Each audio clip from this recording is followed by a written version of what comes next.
যদি পশ্চিমবঙ্গের মুসলমানদের উপর জুলুম অত্যাচার বন্ধ না হয়। ভাই বর্তমানে বাংলাদেশের বিদ্যুতের অবস্থা একদম হুবহু। আরে মোদিজি কি করেন শুভেন্দুর শপথ মঞ্চে মেয়ের গর্ভে বাবার সন্তান ভাবতেই পাপ। কোন জায়গা যেখানে 100 জন গেলে 101 জন ফেরত আসে? পশ্চিমবঙ্গের নির্বাচনে ভূমিধস ভরাডুবি হয়েছে বাংলাদেশের কুলা। আমার হাত থেকে সব ক্ষমতা কেড়ে নিয়েছে। দিদি কান্দিস না, মমতা দি কান্দিস না। ঘেরা নেবেন দেশ।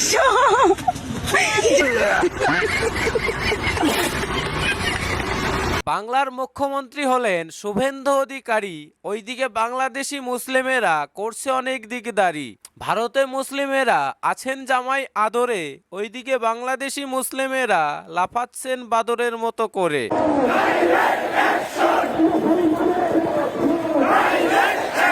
বন্ধুরা, শুকনো লঙ্কা বেটে যদি কারো পেছনে লাগিয়ে দেওয়া হয়, তার যতটা না যন্ত্রণা হয়, তার থেকে বেশি যন্ত্রণা হচ্ছে বাংলাদেশি পটাশিয়ামদের পশ্চিম বাংলায় শুভেন্দু অধিকারী মুখ্যমন্ত্রী হওয়ার পর থেকেই। চলুন তাহলে আজকের ভিডিওতে তাদেরকেই একটু ট্রিটমেন্ট দিয়ে দেই এবং তাদের পেছনে একটু মরিচ বেটে দেই। তাই বুঝতেই পারছেন আজকের ভিডিওটি কতটা মজাদার এবং ইন্টারেস্টিং একটি ভিডিওতে চলেছে। তাই সবার কাছে অনুরোধ, আজকের ভিডিওটি শেষ অবধি না দেখে প্লিজ কেউ যাবেন না। চলুন ভিডিও শুরু করা যাক। যদি পশ্চিমবঙ্গের মুসলমানদের উপর জুলুম অত্যাচার বন্ধ না হয়, যদি পশ্চিমবঙ্গের মুসলমানদেরকে তাদের স্বাভাবিক জীবনের নিশ্চয়তা না হয়, তবে 51 কোটি মুসলমানের এই দেশ বাংলাদেশ থেকে এমন খরস্রোত শুরু হবে, সেই খরস্রোতে ভারতবর্ষ নামের একটি দেশ ভেসে মানচিত্র থেকে মুছে যাবে। শুধুমাত্র একটি ইতিহাস হয়ে তারা দাঁড়িয়ে থাকবে। বলছি বাংলাদেশি বুইরা চাচা, আপনি যে এই ধরনের নোংরা কথাবার্তাগুলো বলছেন ভারতকে নিয়ে, তার আগে কি ভারত বাংলাদেশের ম্যাপটা কখনো লক্ষ্য করেছেন? ম্যাপে যেখানে বাংলাদেশকে ভারতের বগলের চুল বলে মনে হয়, সেখানে দাঁড়িয়ে বাংলাদেশ ভারতকে হুমকি দিচ্ছে। ভাই বর্তমানে বাংলাদেশের বিদ্যুতের অবস্থা একদম হুবহু হোমিওপ্যাথি ওষুধের মতো, যেমন 4 ঘন্টা পর পর 2 ফোঁটা। বুঝতে পারছেন? 4 ঘন্টা পর পর 2 ফোঁটা। একদম পুরো হোমিওপ্যাথি চিকিৎসা যেরকম চলে, বর্তমানে বাংলাদেশের বিদ্যুতের অবস্থা ঠিক তাই। শুনতে পাচ্ছেন বাংলাদেশি পটাশিয়াম ভাইয়েরা? আপনাদের বোন এই বাংলাদেশি মাইয়া বলছে বাংলাদেশে বিদ্যুতের অবস্থা হচ্ছে হোমিওপ্যাথি ওষুধের মতো, 4 ঘন্টা পর পর রিয়াকশন দেয়। আর আপনারাই কিনা ভারতকে দখল করবেন। তাহলে যাদের দেশে বিদ্যুৎই থাকে না, তারা আবার কি করে ভারত দখল করবে? আপনাদের কাছে আজাইরা ভাষণ আর কলা গাছ দিয়ে বানানো 2-1টা মিসাইল ছাড়া কি বা আছে? ভারতের মুসলমান সমাজ, বাংলার মুসলমানরা তোমাদের সঙ্গে আছে। ভারত জুড়ে তোমরা নরেন্দ্র মোদীর বিরুদ্ধে দুর্বার আন্দোলন করে তোলো। প্রয়োজনে আমরা দিল্লি অভিমুখে লং মার্চ করব। কোটি জনতা নিয়ে ভারতকে আবার হিন্দুত্ববাদ থেকে মুক্ত স্বাধীন করে ছাড়বো ইনশাআল্লাহ।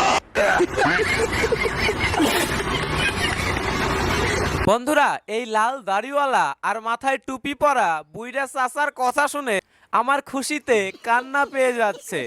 না মানে ভারত যাদেরকে না দিলে যারা না খেয়ে থাকবে, তারাই কিনা আবার বলছে আমরা ভারতের মুসলমানের সাথে আছি। আগে তো নিজেদের লুঙ্গি সামলা, আগে ঘরে গিয়ে নিজেদের বউ বাচ্চার পেট ভরা, তারপর ভারতীয় মুসলমানদের যত্ন নেওয়ার কথা ভাববি। আমরা বাংলাদেশি, আর আমাদের বাংলাদেশি তো কি হয়েছে? বাংলাদেশিরা তো বাংলাদেশি হবে, আবার কি হবে?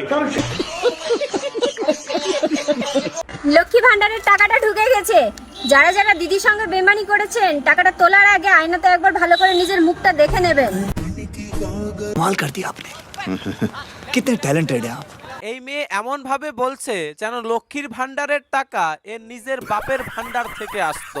সাধারণ মানুষের টাকা হচ্ছে লক্ষ্মীর ভান্ডারের টাকা, সেটা সাধারণ মানুষের কাছেই আসতো।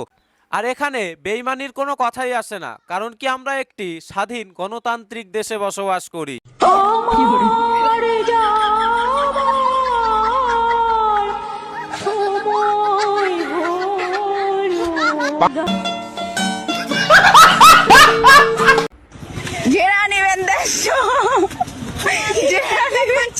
150 যেটা নেবেন 150 একদম 150। বন্ধুরা দেখতে পাচ্ছেন একটি বিশেষ ধর্মের বোরখাধারী মহিলাদের ধর্মের কত সুন্দর প্রদর্শন চলছে। মানে ওপর দিয়ে ধর্মীয় পোশাক, ওপর দিয়ে আমরা সবাই ভালো, ওপর দিয়ে আমরা সবাই ইমানি, আর নিচ দিয়ে टपा टप मालूम ना।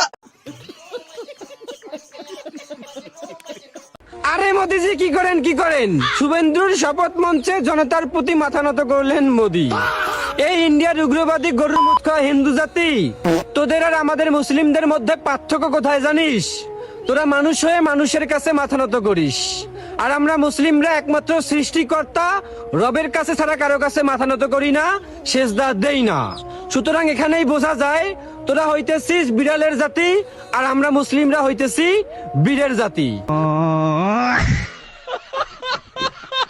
সোনসুরের নাতি, এখানে প্রধানমন্ত্রী নরেন্দ্র মোদী জনগণকে সম্মান দিচ্ছেন, জনগণকে ছোট করছেন না, এবং আমরা সনাতনীরা প্রত্যেকের মধ্যেই ভগবানকে দেখি। একটি গাছের মধ্যেও যেমন ভগবানকে দেখি, ঠিক তেমনি প্রত্যেকটা ব্যক্তির মধ্যে আমরা ভগবানকেই দেখি।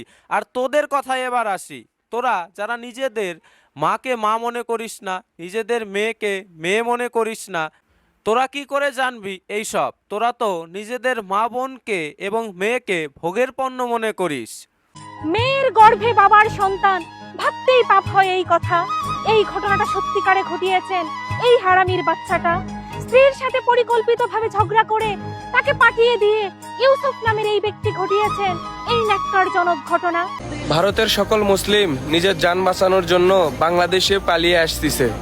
আমাদের বাংলাদেশেরও এখন একটা করণীয় আছে, বাংলাদেশে যে সকল হিন্দু আছে তাদেরকেও গুসাপটা পিটিয়ে ভারতে পাঠানোর। अरे कौन भौंक रहा है ये बदतमीज? তোদের মতো নির্লজ্জ আর বেহায়া পটাশিয়াম আমি এই দুনিয়াতে দেখিনি। মানে তোরা নিজেরাই নিজেদের সম্প্রদায়কে ছোট করছিস, তোরা নিজেরাই নিজেদের সম্প্রদায়ের পেছনে কিভাবে বাঁশ গুজে দেওয়া যায় সেই ব্যবস্থা করছিস। ভারতে এসে দেখ মুসলিমেরা কত শান্তিতে রয়েছে, আর তোরাই এই সব করে বিভ্রান্ত ছড়ানোর চেষ্টা করছিস। ভারতীয় দাদারা আমাদেরকে বলে আমরা নাকি লঙ্গি বাহিনী। কোথায় মোদির জবাব দে? মসজিদে হামলা কেন? মাদ্রাসায় হামলা কেন? জাতিসংঘ জবাব দে। মাদ্রাসায় হামলা কেন? মসজিদে হামলা কেন? अच्छा तेरा बाप यहाँ छोड़कर गया था कि तेरी माँ? বলছি যে দাড়িওয়ালা টুপিওয়ালা চাচা, আপনারা অত লাফাবেন না। একটা কথা আছে কি জানেন তো, অতিবার বেরো না, ঝড়ে পড়ে যাবে। প্রধানমন্ত্রী নরেন্দ্র মোদী এবং জাতিসংঘ যদি একবার জবাব দেয় তাহলে সামলাতে পারবেন তো? আর জবাবটা যদি এইটা দিয়ে দেয় তাহলে তো খেলা আরো জমে যাবে। তখন সামলাবেন কি করে? ওই বাঁশের বানানো, কলা গাছের বানানো আপনাদের টুনটুনি দিয়ে?